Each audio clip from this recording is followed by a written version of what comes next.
I, 25F, am getting married this coming spring. I've got a cousin named Rose, also 25F, who is around a lot growing up. Her mother, my aunt, is my mother's sister and they've always been super close, and my mom adores Rose and her siblings for some reason, and we spent a lot of holidays and summers together when we were growing up. The thing is, Rose is crazy. Her brothers are fine, but Rose is crazy. Every time we were together she would have a meltdown and throw a temper tantrum if things didn't go her way and never made any sense. She would throw fits if we went to the beach, but also if she didn't go to the beach. She even broke some of my stuff.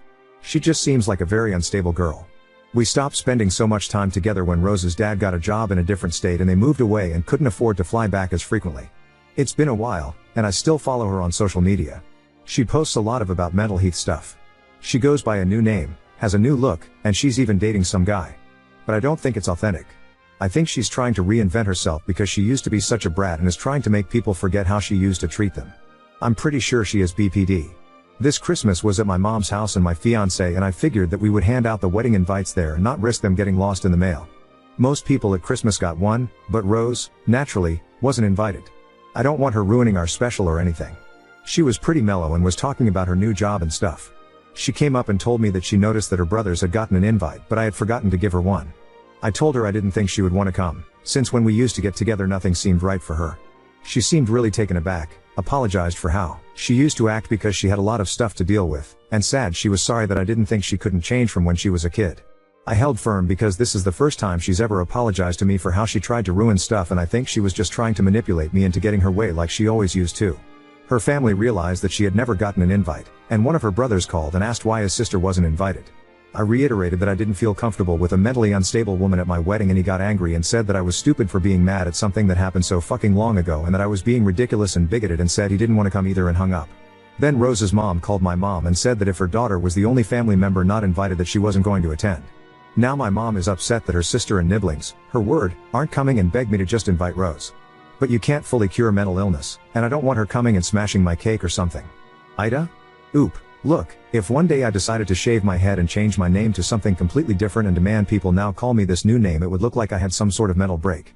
I don't know why people think that this is a stable thing to do. It seemed way more violent and not typical. Random things would set her off, like once she went into her room and pulled off the heads of all her Barbies, and one of mine because we were playing together earlier, and another time at her birthday she was really happy opening presents and then she unwrapped a new dress my mom got her and started crying and wouldn't tell anyone why she didn't like it. Update 1. I am getting married in several months. Sorry if this sounds convoluted. I'm really stressed over this whole thing and it's sometimes hard to keep my thoughts together. It's a long story, boo. There has been some drama about me not inviting my cousin that spiraled into family drama, and now her parents and brothers are threatening to pull out if I don't invite her.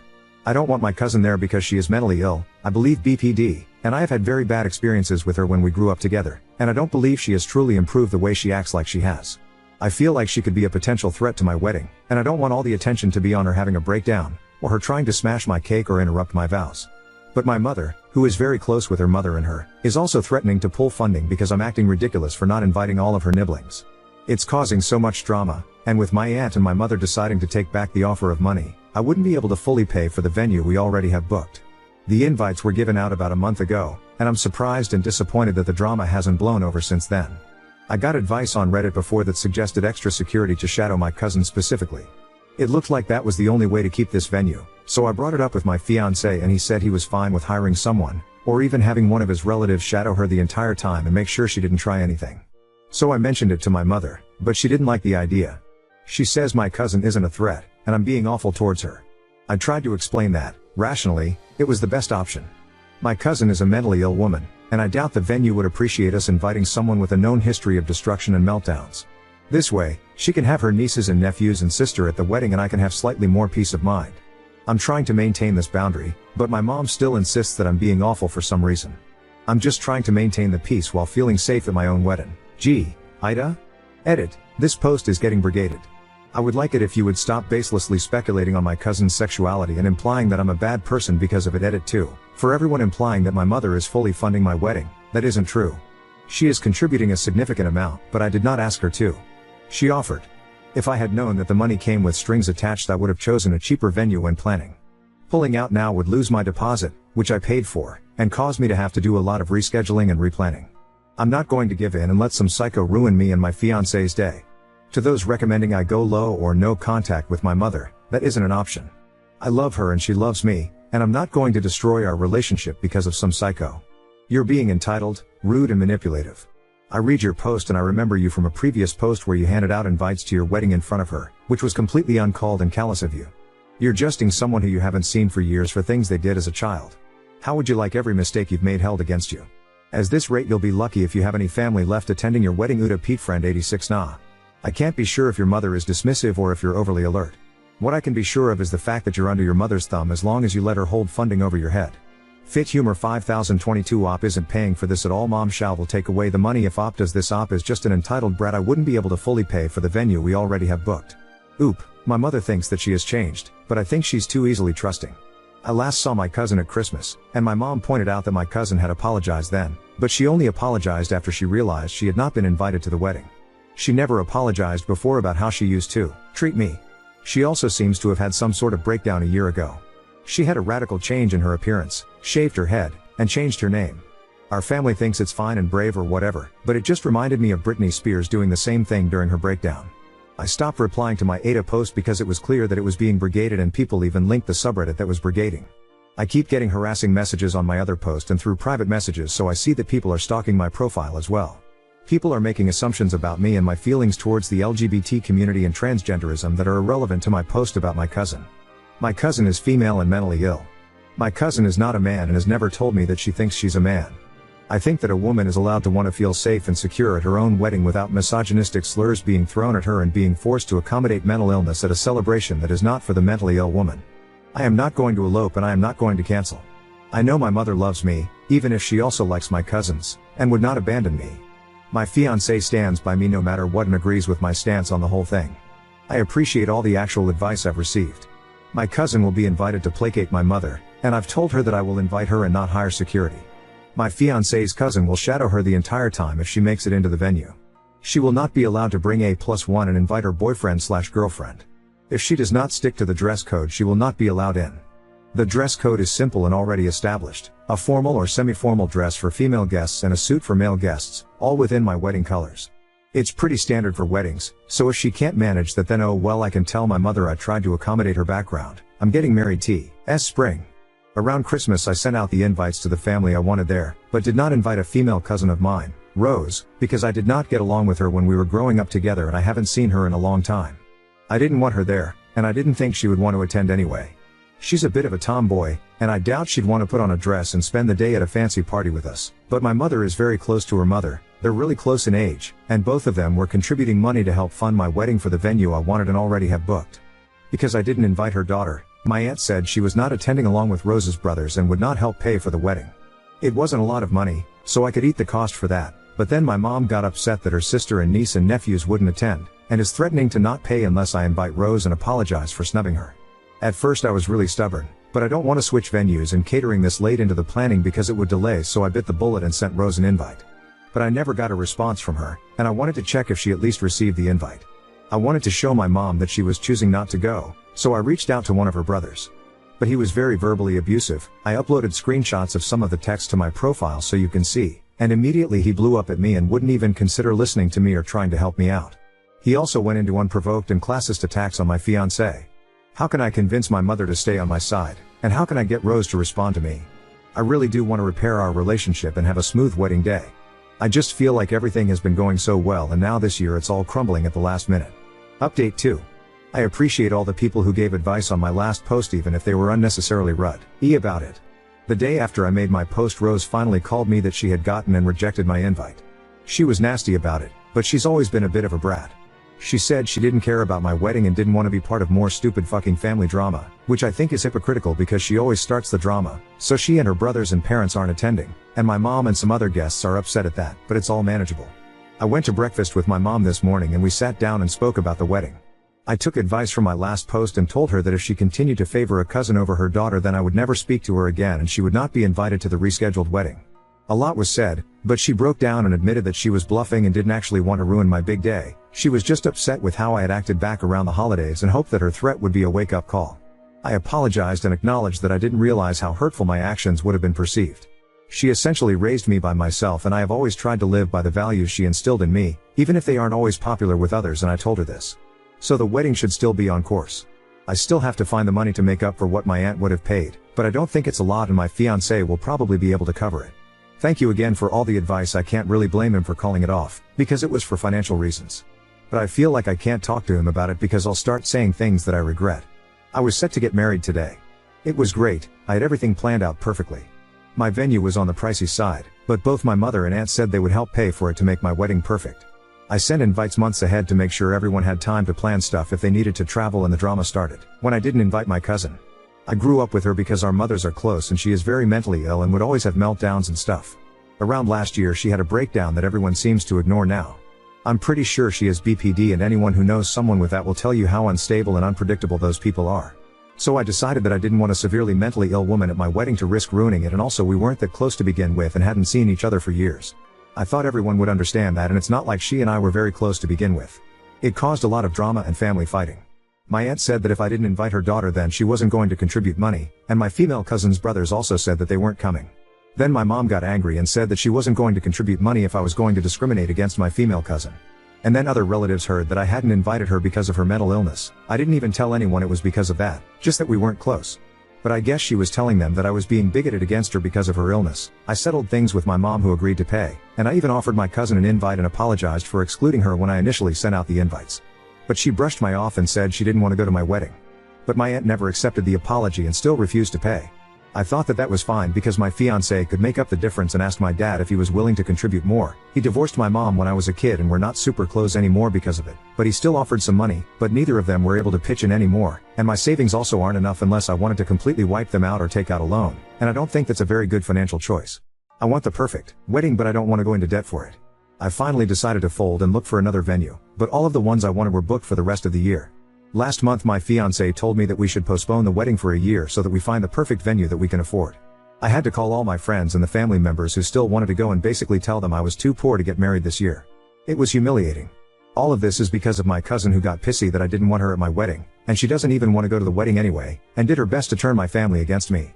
Update 3. Anyway, it ended up with us not having enough money for my wedding. It was too close to be able to reschedule a venue, so we decided to cut our losses and get married next year instead. We still had a 2-week Mediterranean cruise scheduled as our honeymoon, so he said we should just go on it as a normal vacation to try and unwind after the disaster of a year I've had so far. It was nice. But near the end he got more and more distant, and once we landed back home I joked it was back to wedding planning, and he got very serious and admitted that he doesn't think planning a wedding is a very good idea. He said the family bullshit drama had made him reconsider, and he thought that the cruise would soften the blow. I was crying and said I'd cut off the shitty family members and obviously we would never see the psycho relative ever again. But he said it wasn't just that I had shitty crazy family members, and it's been almost a week since he was last home. He's staying with his brother. I'm numb at this point. Everything's gone off the rails. The cruise actually made me feel worse, like he was just wanted to have fun and was using me for sex before dropping me. I fucking hate all of this. Are you the person who didn't want to invite her supposedly mentally ill cousin whose mother was helping pay for the wedding? That was Q. Wait saga. Because if that's you, he's right, it's not that you have shitty family members, you are the shitty family member. Now on to second story. Laughed at my father's mistress when my aunt called her out for using depression as an excuse to ruin our family, but now I wonder if I was wrong. 2 years ago my father left my mother to go with his mistress, whom I will call Anna. My mother never had any idea about the infidelity. Anna knew that my father was married, she even went to the house with him to take his things. One day he simply told my mother that he is no longer in love with her and wants to be happy with Anna. I was there when everything happened. Anna was depressed, she has many scars on her legs and arms. I don't go to my father's house, it makes me uncomfortable to be around them for obvious reasons. Anna is overly nice and it's really uncomfortable. A few days ago it was my grandfather's birthday and the whole family was together, including Anna. I have an aunt who suffers from depression and other more heavy things like schizophrenia. She has tried to hurt herself many times. At one point in the night there were only my father, my aunt, Anna, another aunt and I in the living room. For some reason my aunt and Anna were talking about some serious things, and at one point Anna began to say that depression made her do many things trying to feel fulfilled, that she could only overcome depression when she met my father and he saved her, that meeting him was the key to overcome her depression, and now she's finally happy thanks to him. I know about that because Anna often tried to bond with me by telling me how much she suffered in her life and how my father saved her. She has always justified herself that she was depressed and was in a hard place in her life before my father saved her. It always makes me feel uncomfortable and I don't feel empathy for her no matter how sweet she is. Talking about how many times you try to kill yourself in front of my 8-year-old old sister, it's not something normal. Anna has always tried to paint her relationship with my father as a fairy tale that began in a different way, but that she doesn't regret anything because her world is perfect now. At that moment my aunt said something like I tried to save myself by going to a psychologist, not by jumping on the dick of a married man, and then she began to say that depression made her want to jump off a bridge but not ruin a family. I just laughed. It was funny. My aunt may have her mind elsewhere all day, but it was crazy to see her make such a sly comment. But when my father was taking me home, Anna was crying and he scolded me for laughing at what my aunt said, saying that no one knows everything that Anna suffered. I know, she always talks about that. I didn't apologize, but now I think, was I really wrong to laugh? From my point of view, my aunt was right. Update 1. Hello, some things happened over the weekend. My aunt came home, I live with my mother, and told my mom what happened. My sister is an 8-year-old girl and she really hates Anna. Anna wants to try to get along with my sister and told her about the time she wanted to commit suicide and how my dad saved her. After that my sister came home asking my mother if she had ever thought about committing suicide.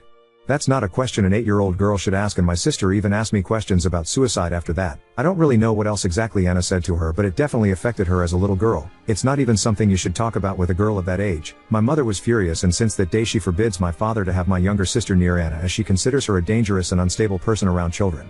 Since that day things have been really tense between my father and my mother. My little sister doesn't want to visit our father, so she is fine with this. My aunt told my mother that Anna talked about it again, but this time, in front of me. Apparently my father and Anna were totally forbidden to talk about these things in front of me too. I'm not a little kid, but apparently that was the arrangement my mother made with my father when she set boundaries for them. My aunt told her what happened that day, and I confessed to my mother that Anna and my father talk a lot about those suicide attempts in front of me, which is something I should have talked about before, but at that moment I didn't want problems and decided to just ignore them. I told my mom that for that reason I am not going to my father's house anymore, and my mother got very upset with him. The next day she went to talk to my father. I don't know what they talked about. She just came back saying that Anna can't get close to us anymore. She told me that she can't forbid me from being near my father, and that's my decision, but Anna is extremely forbidden to set foot in the same place where I and my sister are.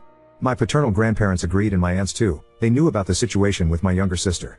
I haven't spoken to my father, but my cousin told me that my father argued with my grandfather.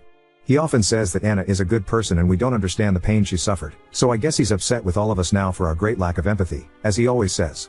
I don't know, at least now I won't see them for a while. It was a boring update, but that's what happened. Haha info. My father is only 3 years older than Anna. She is not much younger than him or anything like that. From what Anna told me, she always tells it, they met at work. She called my father every time she tried to commit suicide, and so he began to help her. Anna used to go to the psychologist but said that she decided to leave it because that did not help her. Then she met my father and well, according to her, he saved her. It is disturbing to hear her talk about how she always sent messages to my father since he was her only support. Her words, and he ran and left everything at home to go with her every time she was feeling bad. A sociopath in my books. A good person doesn't talk about suicide with an 8-year-old, whose brain hasn't developed fully to understand its implications. Or a good person doesn't have sex with a man who is in a committed relationship. Oop, my cousin doesn't like her neither. My father is the one who says those things. Update 2. Hi, I wasn't planning to make another update, but we've had a lot of problems with Anna, too many, and I think now even my father has realized that she's crazy. I have stopped going to see my father, and my father's parents stopped allowing him to go with Anna to their house since I am there a lot, and my mother does not allow her to come near me or my sister. Anna began to have the strange behavior of starting to send me texts. First she apologized to me but insisted that my father misses me and my sister. I replied to her that my mother does not allow us to talk to her, and she said that she is my father's partner, so we have to get used to her being around. She started to talk badly about my mother, skeptical, saying that I'm too young to realize it, but my mother is manipulating us and that's wrong because she's not allowing us to be a family. I'm young but I'm not dumb. I didn't answer her again and showed the messages to my mother, who spoke to my father again. My father knew nothing about this and apparently had an argument with Anna about this, since now my mother is planning to take away his last name from our name to end with this shit show and protect us. I don't understand too much about this, but in my country you can go to court and take out your father's surname, making him have no right over you anymore. I honestly believe that neither my sister nor I would have any problem with this, but I think my mother just said that to scare him. This is something I heard from my aunt, and I don't know how much of this is real, but my father has been staying at my grandparents' house. One of those nights Anna went to knock on the door looking for him just to argue. She and my father began to argue. Anna yelled at my dad that he couldn't leave her like that, but nothing else happened because my grandfather kicked her out. My aunt also told me that my father told her that Anna sends him messages like, if you leave me I will kill myself, you can't leave me, so my father is afraid of leaving her and afraid of her. Less than 2 days ago I found out that my father had to leave work quickly because she sent him goodbye messages. Nothing happened to her, she just cut her arms as always. My aunt said that this is something that Anna has always done. Even when the affair started she sent him messages saying that she was about to commit suicide so that my father would go to her. This is something that Anna also told me, but in a more romantic way. It always scared me. I have no contact with my father and I avoid him when he's on Grandpa's house, but as far as my aunt has told me, he doesn't know what to do since he misses us but is afraid to leave her and that she will kill herself. I feel bad for thinking this, but I'm really relieved to be hearing all this from afar. I'm so thankful that my mom forbade us to see her before all this happens, and honestly this is his karma, so I'm not going to get into this.